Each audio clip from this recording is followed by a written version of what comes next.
Allez, bonjour à tous, c'est le petit Legonov. On se retrouve aujourd'hui pour une nouvelle vidéo sur la chaîne. Ça va être la prochaine étape, la prochaine whip de la construction de mon Fairmile D. La première était sur le socle et la coque. Et cette whip là va être sur le détail de l'intérieur du bateau.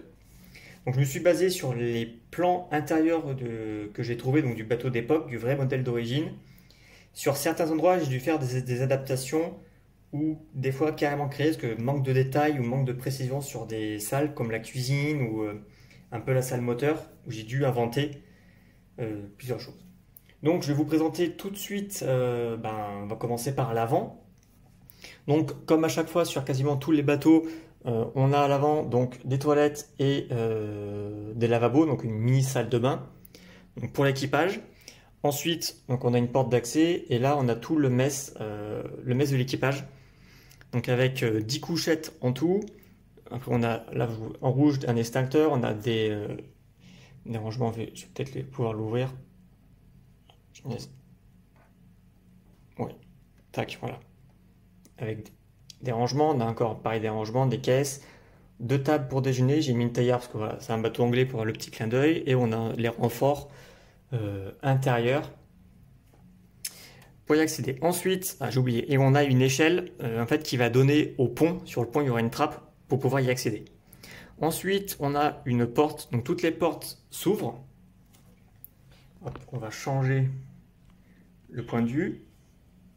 Donc toutes les portes s'ouvrent. Donc on rentre dans le couloir. Donc là, on a pareil, pour l'équipage, c'est un rangement de munitions. Première salle à gauche, donc c'est la cuisine. Pareil, on peut ouvrir la porte. Donc la cuisine, je savais juste que le plan de travail était là, ainsi que le chauffe-eau et le frigo. Le reste, j'ai dû inventer. Donc j'ai mis, donc on a une espèce de gazinière avec le plan de travail. Après, j'ai fait un semblant de vanne, de tuyaux pour gérer un petit peu tout ce qui était gaz, de l'eau, pour tout ce qui servait à chauffer en fait pour la cuisinière. Et du coup, là, on a un frigo avec à l'intérieur, donc j'ai mis des aliments, donc des boîtes de conserve, une saucisse, voilà, des trucs comme ça. Ensuite, à côté, on a la... Hop, on va l'ouvrir aussi. Bon, les portes ouvrent dans les deux sens, hein. On a une chambre pour les officiers. Donc pareil, avec deux couchettes, une table pliante et des commodes pour leurs affaires. Ensuite, là-bas, on a une chambre seule pour un officier. Donc pareil, banquette et commode en bois. Ensuite, à côté, bon, j'ouvre la porte, hein, mais bon, à chaque fois elle s'ouvre. Là, on a la pièce. On va monter comme ça un peu. On a la pièce pour tout ce qui va être sonar et radio, donc toujours à côté de l'officier. Donc j'ai mis une carte avec des bandes son. Et derrière, on a du coup une salle de bain avec douche, toilette et évier réservée aux officiers. Voilà, et pareil, donc toujours l'échelle en fait qui va donner au pont et les portes qui s'ouvrent. Bon là, à cause de l'échelle, ça s'ouvre un peu mal, mais toutes les portes sont actionnées. Ensuite, deuxième partie, donc là ce sont les réservoirs d'essence. Normalement il y en a 6, mais du coup j'ai changé un peu, j'en ai mis 5. Avec pareil une échelle, parce que trappe d'accès en moteur. Là c'est des réservoirs de 7 gallons il me semble, si je ne me trompe pas. Ensuite, derrière, on a la salle moteur. Donc là, c'est une des salles où j'ai eu beaucoup de mal et qui est assez complexe.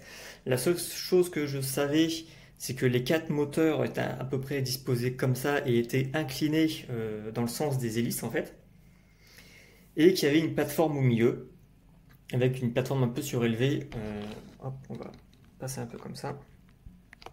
Voilà. Donc voilà, après c'est des détails où j'ai improvisé, hein, avec des trousses à outils, là je sais qu'il y avait des plans de travail, mais voilà, on a des tuyaux pour alimenter et les figurines peuvent naviguer dedans sans problème. Et à l'arrière, on a du coup deuxième partie des réservoirs, avec là on a 4 réservoirs de 5 gallons. Et pareil, donc là on a une petite échelle pour y accéder, pour toujours, hein, faire le contrôle pour accéder partout dans le bateau. Ensuite, à la partie arrière, on a, donc c'est symétrique, donc on descend par là, donc pareil, hein, échelle. Ensuite, les portes s'ouvre. Et donc là, on a une pièce pour deux sous-officiers avec pareil un table pliante, banquette et une salle de bain privée avec douche et, et toilette. Donc pareil de l'autre côté, hein, c'est symétrique. Et on a donc là, on a des portes pour accéder et c'est un rangement de munitions avec les attaches pour les voilà, les attaches pour les fusils, des caisses et tout ce qu'ils voulaient mettre dedans, des affaires. Tac, bon, ça bloque un petit peu les portes. Et à l'arrière, on a pareil donc une trappe pour y accéder et c'est la salle mécanique du gouvernail. Donc c'est la seule salle qui n'est pas du tout détaillée, que j'ai pas travaillé parce que bon, l'espace est ultra réduit et puis ça servait. Je trouve que c'était un détail inutile. Voilà. Donc si on prend un petit peu plus de hauteur, voilà, ça vous donne un peu un ordre d'idée de la taille du bateau. Donc le bateau fait plus d'1 mètre de long et pèse entre 9 et 10 kg. Bon, un peu moins parce que le pont n'est pas dessus, mais on va dire 7 kg sans le pont. Le modèle actuel, là, ce que vous voyez sur la photo, sur la vidéo, est à peu près à 7000 pièces. Et il est tellement, on va dire, long et lourd que j'ai des problèmes de construction parce que le bateau flanche en fait. L'avant et l'arrière sont tellement lourds qu'ils penchent malgré le pied dessus. Donc j'ai mis des renforts pour corriger ça, mais il y a toujours un petit effort. Et vous voyez, et notamment sur les côtés là, ça sert un peu de ceinture et il y a une énorme tension sur les pièces. Mais ça tient, il bouge pas, ça fait 2-3 mois que les coques sont comme ça et ça, il ne bouge pas, il ne s'est pas cassé.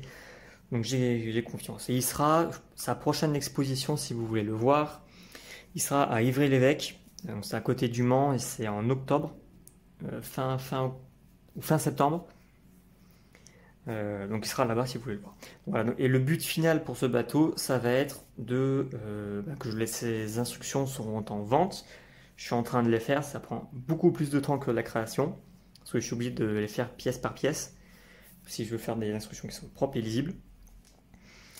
Donc il y a plusieurs centaines d'étapes et voilà, je suis en travail dessus. Donc un dernier point, si vous voyez des emplacements vides, des pièces visibles, c'est parce qu'il va y avoir des tiles print. Là, ça va être print pour les hublots, en fait, qui vont venir comme ça, qui vont venir dessus pour le détail. Bon là, elles sont en commande, elles vont arriver, mais je vous présenterai les prints en même temps que le pont et que le modèle sera terminé. Parce qu'il y a aussi pas mal de tile print pour le pont. Je vous montrerai tout à ce moment-là. Et pareil, donc pour l'équipage, donc c'est l'équipage marin anglais, il n'y en a pas eu beaucoup. Pour l'instant, il n'y a que celles de Forest Montbrick qui sont en rupture, mais qui vont revenir apparemment. Donc j'en attends, parce que pour l'instant, j'en ai que 4 ou 5. Mais voilà, donc là, j'essaye de faire d'autres points de vue un petit peu pour vous montrer.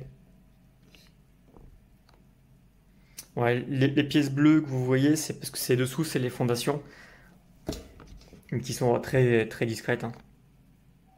Voilà, et derrière, derrière, vous voyez le plan du vrai que j'ai redessiné. Donc, ouais, on voit toutes les portes,